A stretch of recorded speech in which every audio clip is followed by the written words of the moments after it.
आठवीं वाले सभी बच्चे ध्यान देंगे। आप लोग देख सकते हैं राज्य शिक्षा केंद्र भोपाल वार्षिक परीक्षा आपका हिंदी का पेपर लेकर आ चुके हैं। आप लोगों को इस पूरे पेपर को बहुत अच्छे से तैयार कर लेना है। ये आप लोगों को बहुत क्वेश्चंस इस पेपर में से देखने को मिलने वाले हैं।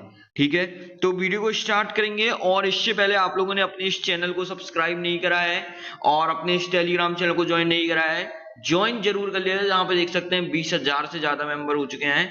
आप लोग अपने टेलीग्राम चैनल को जरूर ज्वाइन कर लीजिएगा।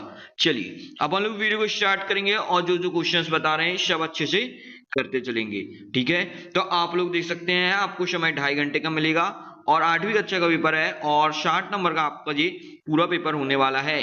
ठीक है, यहाँ पे बहुविकल्पी प्रश्न 1 से 5 तक हैं, जो कि प्रत्येक प्रश्न आपके 1 अंकों के होने वाले हैं। चलिए अब अपन लोग आगे बढ़ते हैं यहाँ से और सबसे पहले क्वेश्चन नंबर 1 देखेंगे। वर्दे बीड़ा वादनी वर्दे कविता में कवि किससे वरदान मांग रहा है? तो आपको 4 ऑप्शंस दिए गए हैं, सरस्वती जी, माँ सरस्वती जी से, माँ दुर्गा से या प्रकृति से। तो सभी बच्चे सही आंसर देंगे, माँ सरस्वती से मांग रहा है। सभी बच्चों को अच्छे से बिल्कुल तैयार कर लेना है इस क्वेश्चन को। चलिए क्वेश्चन नंबर 2, तानसेन के गुरु कौन थे? तो आप लोग को यहाँ टिक करना है स्वामी हरिदास, बेजू बाबरा, राजा मानसिंह या अकबर। तो आप लोगों का जो बिल्कुल सही और करेक्ट आंसर हो जाएगा वो हो जाएगा स्वामी हरिदास। आप लोगों को टिक कर देना है। चलिए क्वेश्चन नंबर 3 देखेंगे अपन लोग। पुष्प की अभिलाषा कविता में पुष्प किसके चरणों में समर्पित होना चाहता है?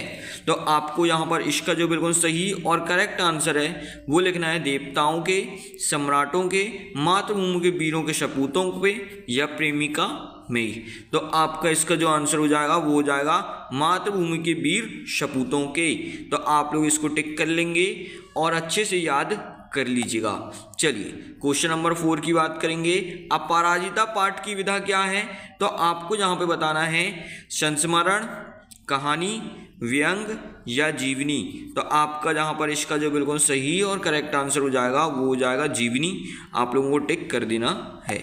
चलिए क्वेश्चन नंबर 5 की बात करते हैं। हिमालय शब्द में कौन सी संधि है? तो आप लोगों को बताना है यहाँ पर हिमालय शब्द में स्वर संधि है, व्यंजन संधि है या विसर्ग संधि है या इनमें से कोई नहीं। तो आप लोगों का इसका जो बिल्कुल सही और करेक्ट आंसर हो जाएगा वो हो जाएगा स्वर संधि। आप लोगों को इसको अच्छे से टिक कर लेना है। चलिए अब आप लोग आगे बढ़ेंगे यहाँ से और यहाँ पे आप लोग देख सकते हैं आपके 5 नंबर के पूरे ऑब्जेक्टिव हमने यहाँ पे अच्छे से कंप्लीट करा दिए हैं। हर एक क्वेश्चन को बिल्कुल आप लोग अच्छे से तैयार कर लीजिएगा। आज आप लोगों को जो पेपर है ऐसे ही क्वेश्चन बिल्कुल देखने को मिलने वाले हैं। ठीक है, यहाँ पर रिक्त स्थान की पूर्ति दी गई है आप लोगों की, जो कि आप लोगों की प्रत्येक प्रश्न 1 नंबर का होने वाला है। ठीक है, तो बिल्कुल अच्छे से एक एक क्वेश्चन को देखिएगा।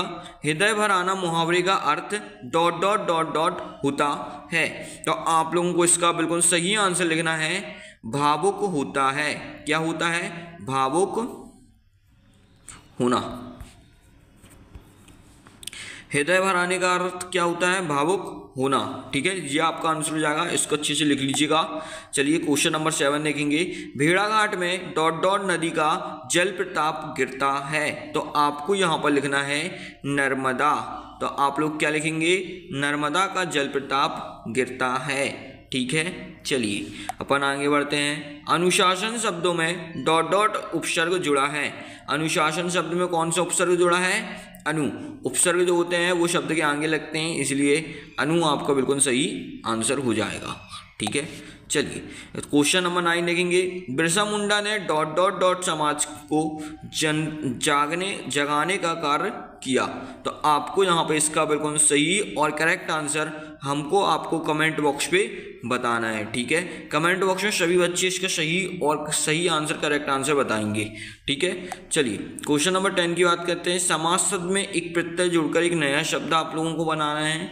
तो आपका आंसर हो जाएगा सामाजिक। ठीक है, सामाजिक। ठीक है, सामाजिक आपका बिल्कुल सही और करेक्ट आंसर हो जाएगा। इसको आप लोगों को कर लेना है। ठीक है, तो ये आप लोगों का बिल्कुल सही और करेक्ट आंसर होगा। आप लोग इसको अच्छे से कर लीजिएगा। ठीक है, तो आप लोग इसको अच्छे से कर लीजिएगा। जहाँ पे अति लघु उत्तरी प्रश्न 11 से 16 तक दिया है। प्रत्येक प्रश्न आप लोगों के 2 अंकों के होने वाले हैं। ठीक है, इसको आप लोगों को काफ़ी अच्छे से बिल्कुल कर लेना है। चलिए अपन लोग आगे बढ़ेंगे यहाँ से। क्वेश्चन नंबर यहाँ पर 11th वाला देखेंगे, माँ सरस्वती को वीणा वादनी क्यों कहा जाता है। तो आप लोगों को बताना है माँ सरस्वती को वीणा वादनी क्यों कहा जाता है। आप लोगों को इसका आंसर अभी हम अपनी कॉपी में एक लाइन से पूरे सभी के आंसर्स दिखा देंगे, ठीक है। डॉक्टर चंद्रा को अपराजित क्यों कहा गया है, ठीक है। मुक्तानंद जी का जीवन दर्शन क्या है। लता मंगेशकर को शर कोकिला क्यों कहा जाता है। महाराजा छत्रसाल की कोई 2 प्रमुख विशेषताएं आप लोगों को लिखनी है, ठीक है। इसके बाद लिखा हुआ है क्वेश्चन नंबर 16, अलंकार की परिभाषा लिखिए। अब हम आप लोगों को देखो सारे के सारे लघु उत्तरीय प्रश्न के आंसर्स बता देते हैं, जल्दी से आप इनके आंसर्स को देख लीजिएगा। तो यहाँ पर देख सकते हैं क्वेश्चन नंबर 11 का आंसर ये लिखा हुआ है आप लोगों का। इसको आप लोगों को अच्छे देखना है। माँ सरस्वती के हाथों में बीड़ा होती है और वे मधुर गीत का सृजन करती हैं, इसलिए उन्हें बीड़ा वादनी कहा जाता है, ठीक है। इस प्रकार से आंसर लिख लेना है।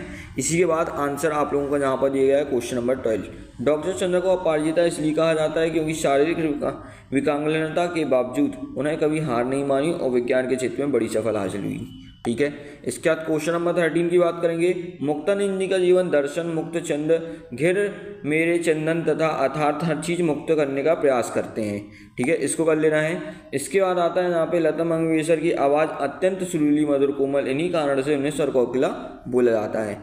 क्वेश्चन नंबर 15 आपका ये आता है, इसको आप लोग अच्छे से देख लीजिए, 2 विशेषताएं बतानी है, तो आप लोग इसको अच्छे से कर लेंगे, ठीक है। तो इसी के साथ आपके सारे क्वेश्चंस यहाँ पे कंप्लीट हो गए हैं, आप लोग इसको अच्छे से देख लीजिए। अब अपन लोग आगे बढ़ेंगे यहाँ से और आगे के पेपर को क्वेश्चंस को देख लेते हैं। तो अब अपना यहाँ पे लघु उत्तरीय प्रश्न आता है, जो कि आप लोगों को प्रत्येक प्रश्न 3 अंकों का होने वाला है, ठीक है। यहाँ पे पहला क्वेश्चन जो आप लोगों को दिया गया है, आप लोग देखिए यहाँ पर आपका पहला क्वेश्चन है, भेड़ाघाट की प्राकृतिक सुंदर का वर्णन अपने शब्दों में कीजिए, ठीक है। इसके बाद आता है, कुमार गंधर्व ने संगीत के क्षेत्र में क्या नवीन प्रयोग किए, आपको करना है, ठीक है। इसके बाद यहाँ पे बिरसा मुंडा को लोग अवतार क्यों मानने लगे थे, इसको कर लेना है। इसके बाद 20 रस की परिभाषा देते हुए श्रृंगार रस का स्थायी भाव और एक उदाहरण लिखिए।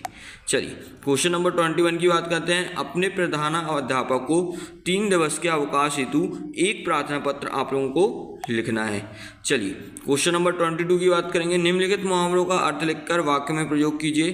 तो ये आप लोगों का लिखा हुआ है, ठीक है, इनको आपको वाक्य में प्रयोग करना है। अभी हम आप लोगों को सभी के आंसर बता देंगे, जल्दी से क्वेश्चंस को देख लेते हैं, ठीक है।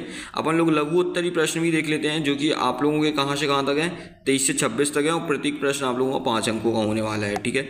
ये क्वेश्चन नंबर 23 दिया गया है, आप लोग इसको अच्छे से देख लीजिए। इसमें देखो आपको करना है क्या है, संदर्भ सहित व्याख्या करनी है, ठीक है, भावार्थ लिखना है इसका, आप लोग देख लीजिएगा, ठीक है। अभी हम आपको इसका भी आंसर बता देंगे। फिर क्वेश्चन नंबर 24 दिया है, जहाज का पक्षी किस बात का प्रतीक है। क्वेश्चन नंबर 25 अपठित गद्यांश को पढ़कर आपको आंसर लिखना है, ठीक है, देख लीजिए अच्छे से।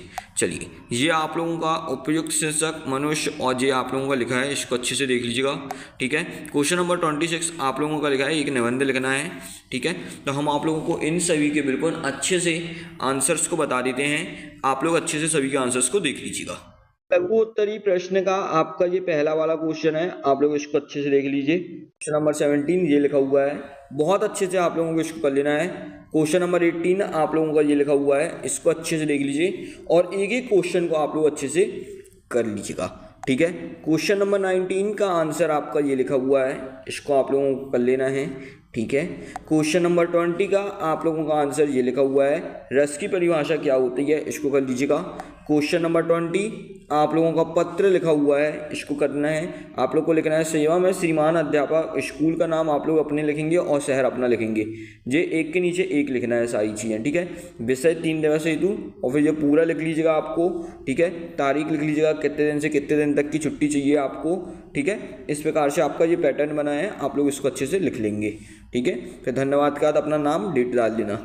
चलो यहाँ पर क्वेश्चन नंबर 22 आपका ये दिया गया है, इसको आप लोग अच्छे से देख लो, ठीक है। क्वेश्चन नंबर 23 आप लोग का ये दिया गया है, ठीक है, 5 नंबर का था, भावार्थ वाला क्वेश्चन है आपका ये। इसके बाद ये आप लोगों का 24 वाला है, इसको आप लोग अच्छे से देख लीजिए, ठीक है। 25 वाला आपका ये लिखा हुआ है, इसको देख लीजिए, जो कि गद्यांश दिया था। और एक निबंध। ठीक है, आप लोग को जो भी निबंध अच्छे से बनता है आप लोग उसको लिख लीजिए, और साथ ही साथ चैनल को सब्सक्राइब करिएगा। आने वाली अगली वीडियो आप लोगों के लिए बहुत खास होने वाली है, तो सब्सक्राइब कर लो। वीडियो कब आ रहा है कोई अपडेट नहीं है। ठीक है, चलिए अपन लोग मिलेंगे अगली वीडियो पर।